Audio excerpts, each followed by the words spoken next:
Assalamualaikum warahmatullahi wabarakatuh. Hari ini kita akan belajar lagi tentang fisiologi kehamilan, persalinan, dan laktasi.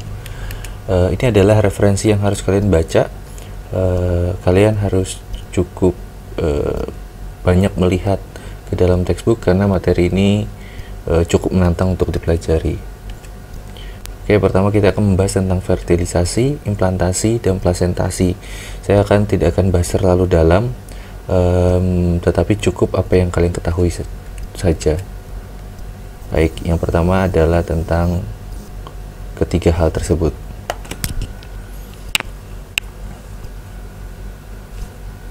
Baik, kita akan berbicara tentang fertilisasi, implantasi, dan nanti ada sedikit tentang plasentasi di bagian akhir. Nah, kita ingat bahwa untuk membahas tentang hamilan, kita akan membahas tentang fertilisasi, tentang awal pembentukan embrio dan implantasi, dan akhir pembentukan embrio serta perubahan hormonal selama kehamilan. Nah, fertilisasi biasanya terjadi di tuba uterina atau tuba falopia atau tuba falopii. Dan kita ingat bahwa sperma harus diperkenalkan atau masuk ke dalam saluran reproduksi dalam kurun waktu 5 hari sebelum dalam ovulasi, ya. Dan sperma bisa bertahan 5 hari, tetapi oosit sekunder hanya bisa bertahan 12-24 jam untuk bisa dibuahi. Dan sperma awalnya tidak dapat melakukan fertilisasi. Sperma harus mengalami kapasitasi, yang artinya bahwa ekor sperma akan bergerak seperti whip tail movement atau seperti cambuk, dan ada proses yang sudah pernah saya jelaskan sebelumnya bahwa membran plasma harus berubah strukturnya, lapisannya, sehingga dapat mengeluarkan enzim di bagian akrosom. Nah, ingat kembali struktur reproduksi ini, ya, oosit sekunder dari ovarium itu akan dikeluarkan saat ovulasi dan ditangkap oleh fibre. Perjalanannya sekitar 4 hari dan biasanya terjadi pembuahan di tuba uterina. Ini artinya bahwa sperma harus masuk ke dalam saluran reproduksi dan berenang menuju ovum, sehingga disitulah mulai terjadi fertilisasi. Nah, dalam fertilisasi inilah yang akan kita jelaskan proses-prosesnya. Sebagian proses sudah saya jelaskan. Saya akan ulangi kembali bahwa dalam satu kali fertilisasi itu terdapat banyak sekali sperma. 50 sampai 500 juta sperma kan melakukan fertilisasi setelah ejakulasi. Dan sperma ini beberapa diantaranya akan mencapai oosit. Nah, tetapi proses untuk mengalami masuk itu memerlukan reaksi akrosom yang kemudian melepaskan enzim. Kemudian enzim inilah yang akan memecah zona pellucida, sehingga sperma ini berlomba agar dapat memasuki zona pellucida terlebih dahulu. Namun ketika ada satu sperma yang memasuki zona pellucida dan tembus, maka sperma ini akan disertai dengan evokasium, kemudian terjadi eksositosis dari vesikel yang seperti kalian lihat di sana. Kemudian vesikel itu mengeluarkan zat yang akan mengeraskan zona pellucida, sehingga sperma lain tidak bisa masuk dan hanya satu sperma yang membuahi, ya. Gambar ini harusnya kepalanya saja yang masuk, ya, jadi leher sampai ekor itu tidak. Dan zona pellucida ini mengeras tujuannya untuk mencegah polispermi, jadi tidak ada lebih dari 2 sperma untuk satu ovum. Ingat kembali gambar ini. Sekarang kita berada pada tahap ketiga, yaitu tahap setelah fertilisasi. Nah, pada tahap ini kita bisa lihat bahwa oosit sekunder itu akan melanjutkan meiosis 2. Nah, menjadi ovum. Dan ovum inilah yang nanti mengeluarkan kromosomnya untuk berpasangan dengan kromosom yang dimiliki oleh sperma.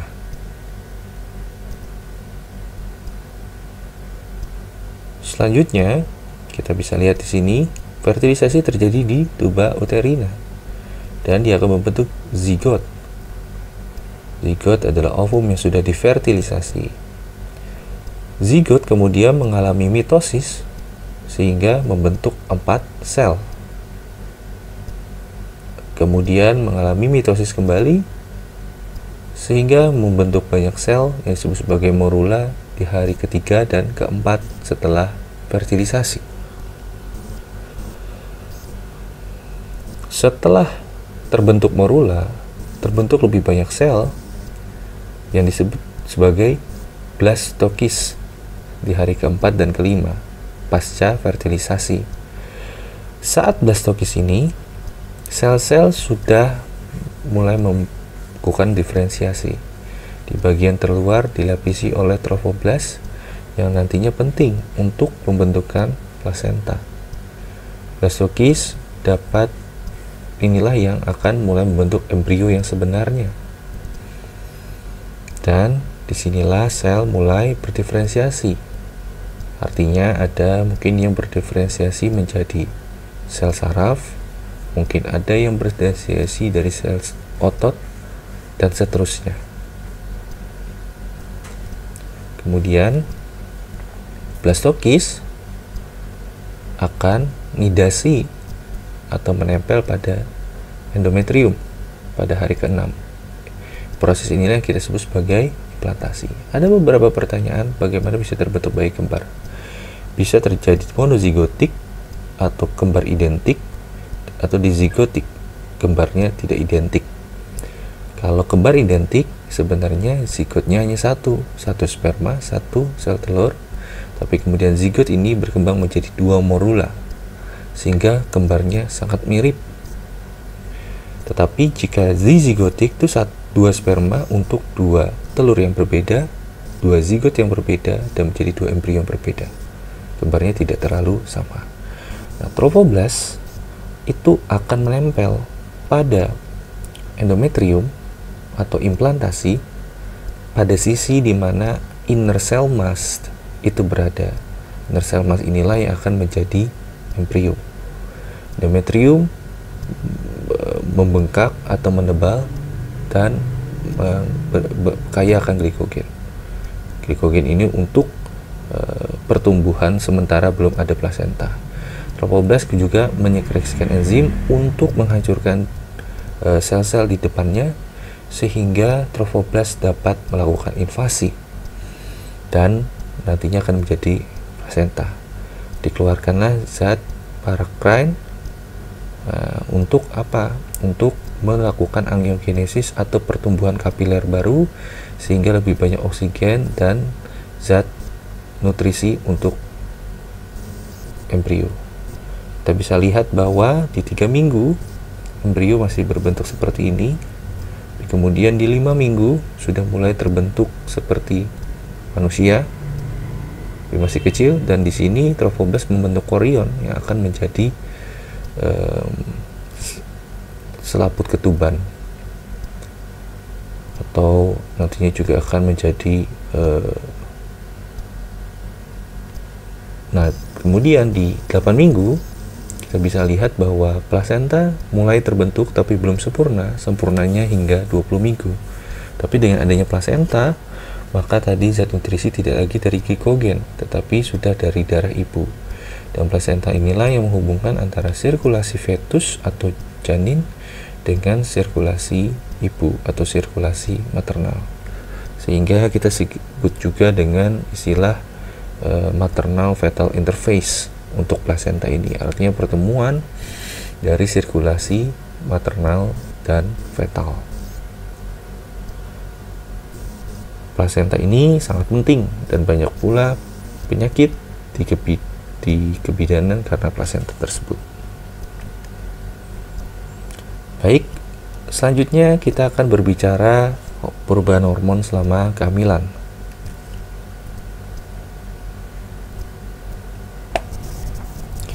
Baiklah,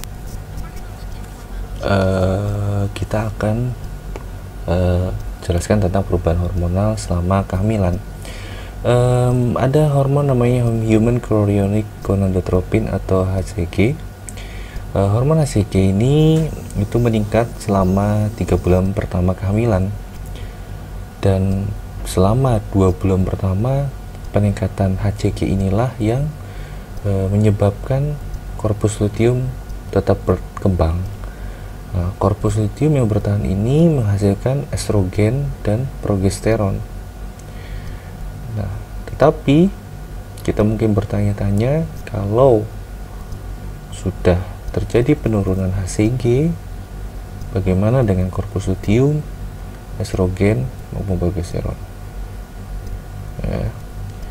Jadi kita ingat bahwa pada usia di bawah 8 minggu plasenta belum terbentuk sempurna, dan bahkan mungkin belum terbentuk cukup besar untuk menghasilkan estrogen progesteron, ya, karena nanti selanjutnya estrogen progesteron akan dihasilkan oleh plasenta. Kita lihat bahwa estrogen cenderung lebih tinggi daripada progesteron. Kenapa? Karena estrogen itu juga mendapat suplai dari androgen di korteks adrenal yang dimiliki oleh janin atau fetus. Androgen ini dirubah oleh sel pada ibu menjadi estrogen, dan progesteron juga dihasilkan dari plasenta. Pembesaran plasenta meningkatkan jumlah estrogen dan progesteron ini selama kehamilan, dan jumlahnya bahkan jauh lebih besar daripada dari korpus luteum. Nah, bagaimana pencegahan ovulasi selama kehamilan? Kita tahu bahwa tidak boleh ada ovulasi selama kehamilan karena bisa timbul janin yang baru. Nah, progesteron ini memberikan negatif feedback untuk GnRH, LH, dan FSH, sehingga mencegah LH surge. Karena LH surge ini yang menyebabkan ovulasi. Jika tidak ada ovulasi, maka tidak ada LH surge. Baik, inilah perubahan daripada hormon selama kehamilan. Dan selanjutnya kita akan melihat bagaimana efek ini menyebabkan perubahan fisiologi selama kehamilan. Jadi perubahan fisiologi selama kehamilan itu karena adanya perubahan hormonal tersebut. Oke. Inilah beberapa efek daripada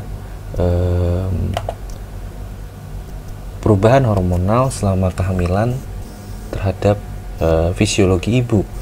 Ada banyak sistem organ yang terpengaruh: gastrointestinal, kardiovaskular, sistem urinaria, sistem reproduktif, sistem respirasi, dan lain-lain. Kalau kita lihat di sini bahwa HCG itu menyebabkan morning sickness atau rasa mual, muntah-muntah di pagi hari. Tapi tidak selalu demikian, ya. Secara khas memang demikian. Kemudian kalau kita lihat di organ reproduksi, tentu saja uterus akan membesar seiring dengan pembesaran janin, dan hal ini menyebabkan kandung kemih tertekan sehingga tidak mampu untuk menampung lebih banyak urin, sehingga cenderung lebih sering kencing dengan volume yang sedikit-sedikit namun sering. Karena dia juga menekan saluran cerna, maka saluran cerna juga akan ada gangguan daripada peristaltik, sehingga cenderung lebih lama makanan di dalam usus dan lebih lama terserap air di usus besar, kandungan airnya kurang, sehingga konstipasi atau kesulitan PAB. Terkadang juga terasa seperti nyeri di ulu hati, rasa terbakar, ya, karena efek daripada peningkatan asam lambung, ya, dan juga kemungkinan lain kalau terdapat misalkan terjadi preeklamsia berat, itu juga bisa mengalami ini.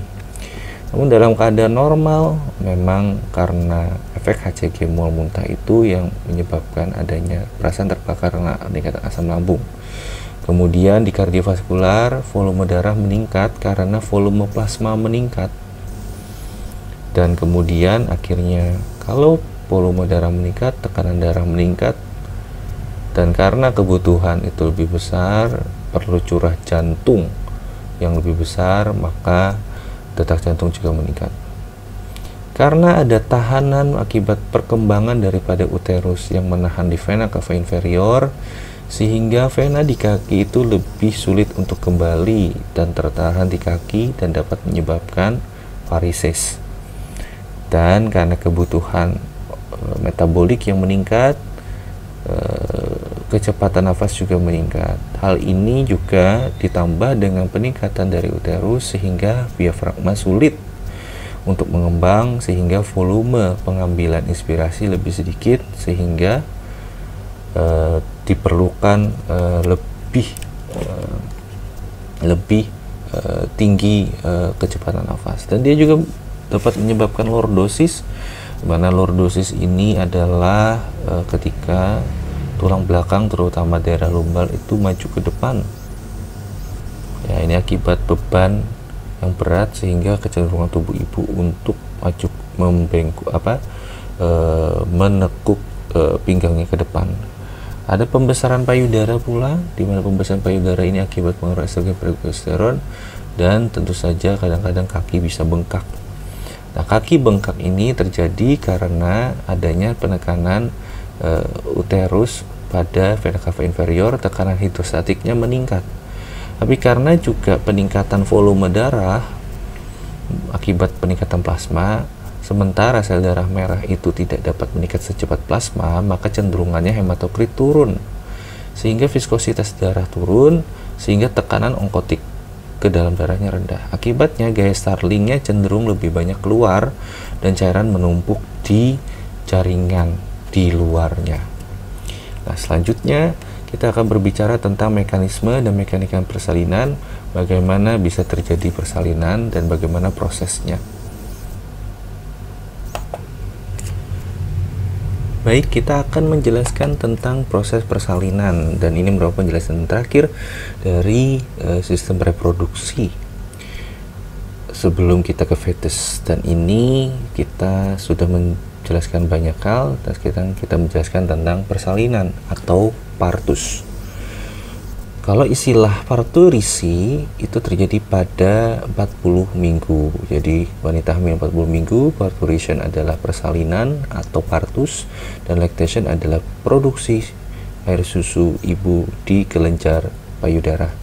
Nah, pada saat terjadi persalinan, serviks uteri yang ada di sini itu mengalami ripening atau istilahnya pematangan. Seperti buah, jika matang tentu akan semakin lunak, dan ini juga serviksnya semakin lunak, sehingga akhirnya kepala yang cenderung, kalau berat bayi itu di kepala, dia akan turun ke bawah, dan inilah akan memulai terjadinya persalinan.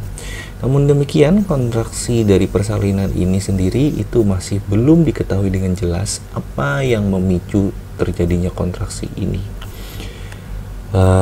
Banyak penelitian, tetapi banyak perbedaan pendapat, namun ada satu dugaan yang paling kuat yang digunakan untuk menjelaskan ini. Dan dorongan inilah yang akan menyebabkan kepala bayi itu keluar, dan ini kita lihat dari samping, akhirnya belakang kepalanya ke depan, kemudian akhirnya keluar, dan plasenta baru dikeluarkan. Jadi plasenta, plasenta itu dikeluarkan setelah bayi lahir, ya. Dan oksitosin yang dikeluarkan oleh pituitari posterior itu akan muncul ketika, oleh suatu mekanisme yang belum jelas, ketika kepala menekan serviks, kemudian ada bagian yang rusak di sana, mengeluarkan prostaglandin. Prostaglandin ini beredar di seluruh tubuh, termasuk di sirkulasi uterus. Di sirkulasi uterus, hal ini menyebabkan kontraksi lebih kuat, dan ini juga memicu oksitosin di pituitari posterior yang kemudian juga masuk ke dalam pembuluh darah sampai di uterus menyebabkan kontraksi semakin kuat. Jadi ini semacam positive feedback ya, kontraksi yang lebih kuat memicu oksitosin yang lebih banyak dan seterusnya sehingga kontraksi makin lama makin kuat. Oke. Dan awalnya memang hanya dengan kontraksi uterus yang lemah, yang ini masih belum diketahui dengan jelas ya, dan inilah kalau dia sudah kuat maka terjadilah persalinan. Berikutnya, memang tidak terlalu jelas apa yang menyebabkan kontraksi awal tersebut. Namun teori yang sekarang lebih diyakini menunjukkan bahwa sinyal kimianya berasal dari janin. Janin itu memiliki adrenal ya. Dari hipotalamus janin dikeluarkan kortikotropin releasing hormone yang memicu hipofisis janin untuk mengeluarkan adrenokortikotropin stimulating hormone, kortikotropin hormon, yang menyebabkan korteks adrenal janin menghasilkan dehydroepiandrosteron. DHEA ini merupakan bahan untuk pembuatan estrogen ya, sehingga masuk ke dalam aliran darah ibu, dan estrogen ini kita ingat dia memicu kontraksi, sedangkan progesteron sebaliknya. Ketika janin semakin besar, estrogen lebih besar daripada progesteron. Nah, inilah yang menimbulkan perdebatan. Padahal kalau kita lihat di grafik sebelumnya, estrogen sudah lebih tinggi lebih dahulu ya, sehingga masih perlu penjelasan lebih lanjut dalam hal ini.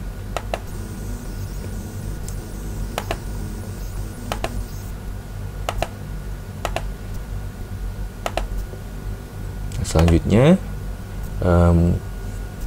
ketika selama kehamilan itu prolaktin sudah muncul dan merangsang sintesis air susu ibu. Prolaktin ini itu hanya menyebabkan perkembangan dari sel payudara, sel kelenjar payudara, tetapi tidak menyebabkan pengeluaran air susu ibu sendiri. Di sini kelenjar payudara itu bentuknya seperti alveoli, tapi beda loh ya dengan alveoli di paru. Jadi kalau strukturnya seperti ini ya memang disebutnya alveoli, jadi tidak hanya di paru. Nah, alveoli kelenjar payudara ini memiliki sel otot yang disebut sebagai sel mioepitelial. Nah, kontraksi sel otot inilah yang menyebabkan air susu ibu itu keluar. Sel otot ini itu dipengaruhi oleh oksitosin.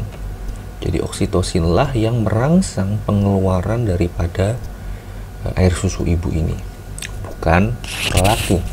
Dan itu baru muncul setelah di akhir-akhir masa kehamilan, di mana oksitosin itu semakin meningkat. Baik. Selanjutnya kita akan membahas tentang mekanisme laktasi.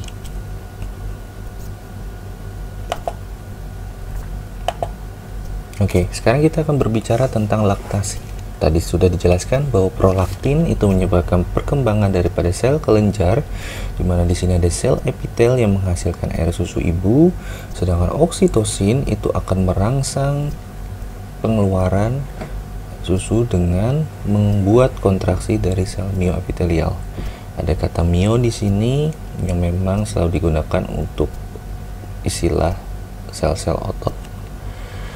Dan meskipun demikian, ketika terjadi persalinan itu juga tidak mudah keluar, sehingga tidak selalu dan kebanyakannya memang tidak ada keluar air susu ibu selama proses persalinan itu sendiri.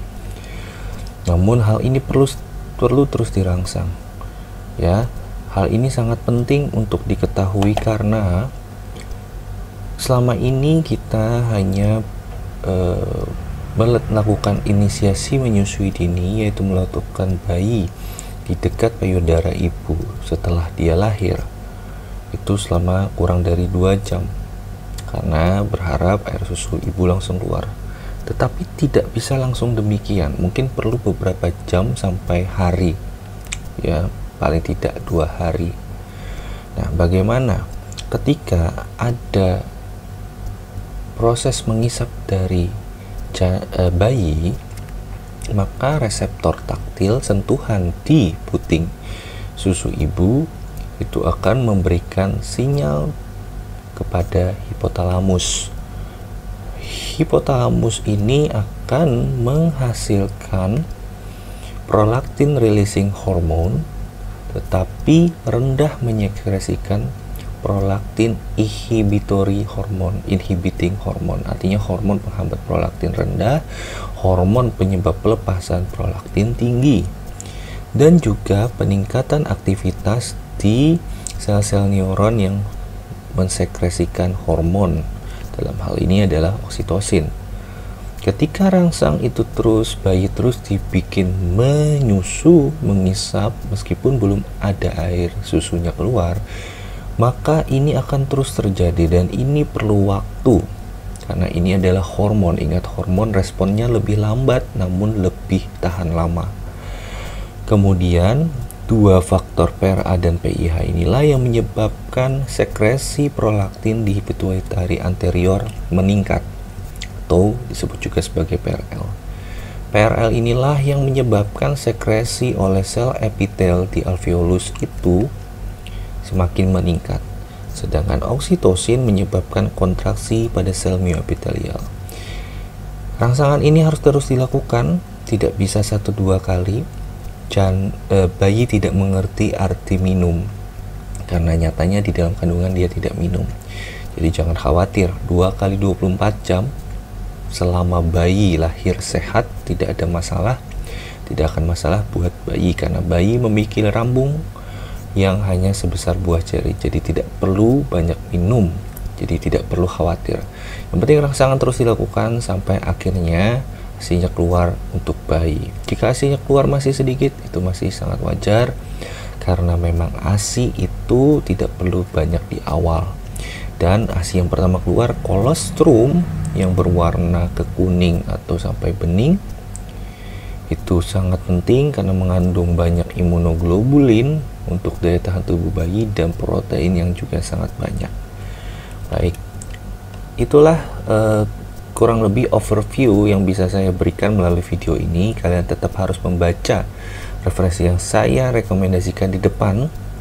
Dan untuk pertemuan berikutnya, kalian akan membaca fisiologi fetus dan neonatus. Tidak seperti materi sebelumnya, materi ini tidak terlalu banyak, tapi cukup dibahas di Guyton, tapi tidak ada di Sherwood. Tapi di buku Cunningham ini dibahas cukup dalam, karena ini memang buku untuk obgyn atau obstetri dan ginekologi. Terima kasih, semoga video ini dapat membantu kalian untuk belajar. Ini hanya video pengantar, kalian tetap harus belajar membaca di textbook. Terima kasih. Assalamualaikum warahmatullahi wabarakatuh.